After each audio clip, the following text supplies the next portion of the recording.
The truth about Bitcoin and alternative currencies. The US dollar has been the world's most popular currency for over half a century, but that's starting to change.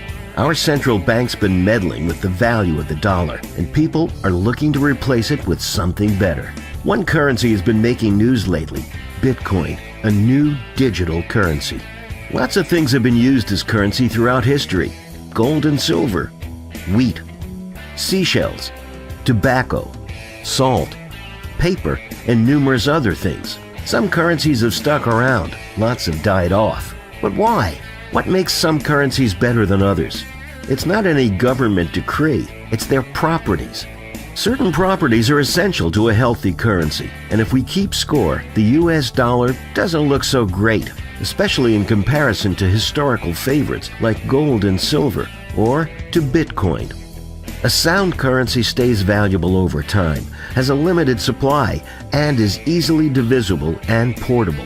If we want to compare currencies head-to-head, we need to understand the importance of these qualities.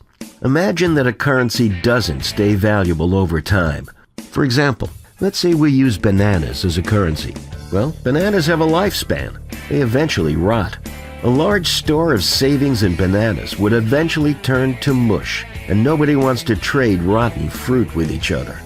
The US dollar doesn't rot, but thanks to the central bank, it's lost about 95% of its purchasing power in the last 100 years. Gold and silver don't rot either. They're durable and have a long history of being valuable. Bitcoin also doesn't degrade over time. The ones and zeros will be the exact same 50 years from now. It's a decentralized currency, not issued by any one institution, which means its value is independent of a government or central bank. As long as people find it valuable, it will stick around. Next, imagine a currency without a limited supply. Let's say we use wooden nickels as a currency. What happens when people start carving their own? If people can easily create more currency for themselves, economic prices become meaningless. Since the 1970s, the US dollar has had anything but a limited supply. The central bank has created trillions of dollars out of thin air, devaluing everybody else's dollars in the process.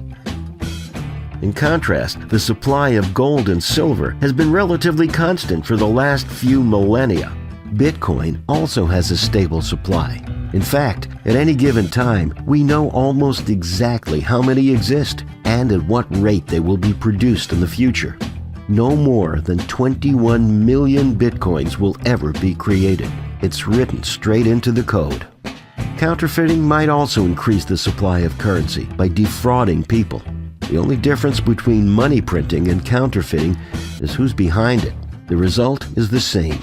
Fortunately, it's difficult for citizens to counterfeit US dollars, gold, or silver.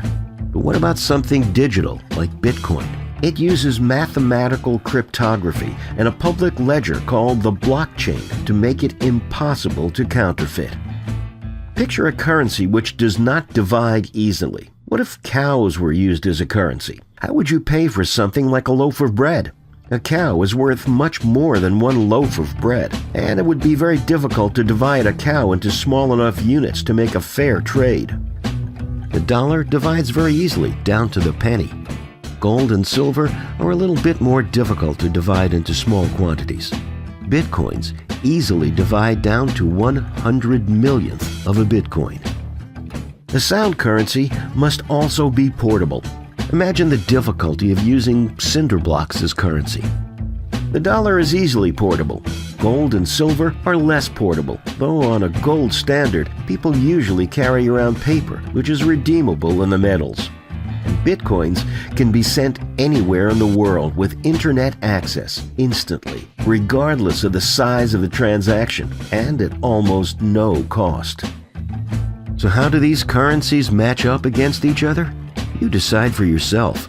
We can't know what the best currency is. We discover it over time. But if central banks keep inflating the money supply and people are free to choose, the US dollar likely can't stand toe-to-toe with its competition. To learn more about sound economics, visit fee.org. And to donate Bitcoin, scan this QR code.